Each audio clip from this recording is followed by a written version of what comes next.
নমস্কার, আমি ঈশা। আপনারা দেখছেন সময় 365 এবং আজ 16ই ডিসেম্বর এবং আজকে সব থেকে গুরুত্বপূর্ণ খবর যেটা ইতিমধ্যেই আপনারা পেয়ে গেছেন যে প্রকাশিত হয়েছে নাম বাদের তালিকা, অর্থাৎ খসড়া ভোটার তালিকা প্রকাশের আগেই নাম যাদের বাদ গেছে সেই তালিকায় প্রকাশিত হয়েছে। এবার আপনার নাম সেই তালিকায় রয়েছে কিনা, আপনার নাম বাদ গেছে কিনা সেটা নিয়ে আপনি কিভাবে জানবেন সেটা নিয়ে অনেক প্রশ্ন উঠতে পারে। তো সময় 365 পর্দায় আজ স্টেপ বাই স্টেপ সেটাই তুলে ধরবো আপনাদের সামনে।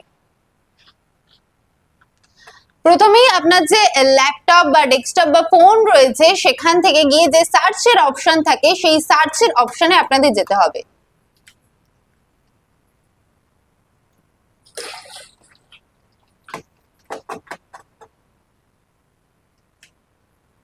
সেই সার্চের অপশনে আপনাদের যেতে হবে, সেখানে গিয়ে আপনাদের টাইপ করতে হবে সাইটটা ceo.wb.government.in/asd নিচে দাগ SIR।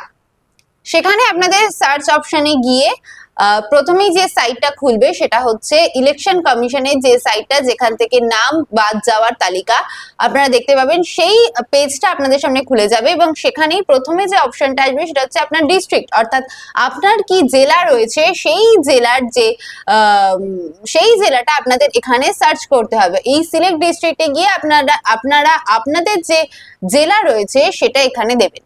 আমরা ধরে নিই যে আমাদের জেলা হাওড়া, জাস্ট ধরে নেওয়ার জন্য আমরা এটা করছি। এবং তারপরে এখানে যে কনস্টিটিউয়েন্সি অর্থাৎ আপনার বিধানসভা ক্ষেত্র, আপনি কোন বিধানসভা কেন্দ্রের ভোটার সেটা আপনাদের এখান থেকে সিলেক্ট করতে হবে।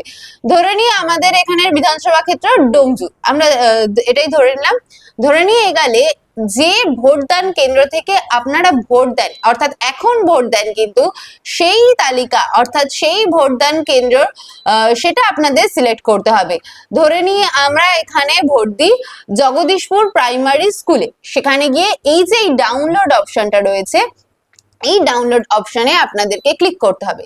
ক্লিক করলেই খুলে যাবে এই 73 নম্বর বুথ অর্থাৎ জগদীশপুর প্রাইমারি হাই স্কুলে কাদের নাম বাদ গেছে, ওখানে ভোটদান করা কোন নির্বাচকদের নাম বাদ গেছে সেই তালিকাটা পুরোপুরি আপনাদের সামনে খুলে যাবে।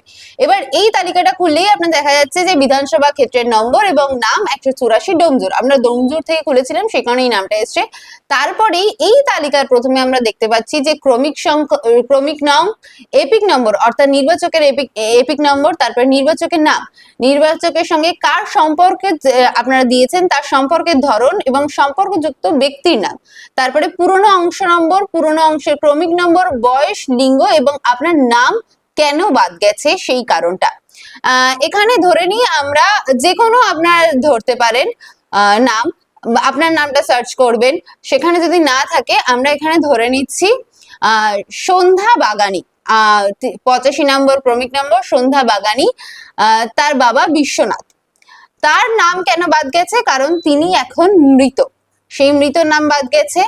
তারপরে পরের নামটাই আমরা যাদের দেখছি সুলতানা বেগম, তার বাবা শেখ, তার নাম কেন বাদ গেছে, তাকে খুঁজে পাওয়া যায়নি বা তিনি অনুপস্থিত ছিলেন। এরকম বিভিন্ন কারণে যারা স্থায়ীভাবে স্থানান্তরিত হয়েছেন, যাদের নাম খুঁজে পাওয়া যায়নি, যারা মৃত, সেই তালিকাটা নির্বাচন কমিশন প্রকাশিত করেছে প্রকাশিত নাম বাদের তালিকায়। এরপরেই খসড়া তালিকায় প্রকাশিত হবে এবং এখানে যাদের নাম রয়েছে অর্থাৎ নাম বাদের তালিকায় যাদের নাম রয়েছে তাদের নাম কিন্তু সেই খসড়া ভোটার তালিকায় থাকবে না, কিন্তু যাদের নাম এখানে নেই তাদের 90% সুযোগ রয়েছে বা চান্স রয়েছে খসড়া ভোটার তালিকায় নাম থাকার। এই লিস্ট এবং খসড়া ভোটার তালিকার লিস্ট 15ই জানুয়ারি পর্যন্ত পেয়ে যাওয়া যাবে এবং আপনারা আপনাদের বিএলওর কাছ দিয়ে এই লিস্ট পেতে পারেন বা ইলেকশন কমিশনের যে ওয়েবসাইট রয়েছে সেখান থেকেও এই লিস্ট পেতে পারেন। ইলেকশন কমিশনের ওয়েবসাইটটা আরেকবার বলে দিই, voters.eci.government.in/e-roll/2025/S25/184/uncollectable elector report AC184 part 73 বা পিডিএফ, এটা ডোমজুরেরটা অনুপাতে দেওয়া রয়েছে।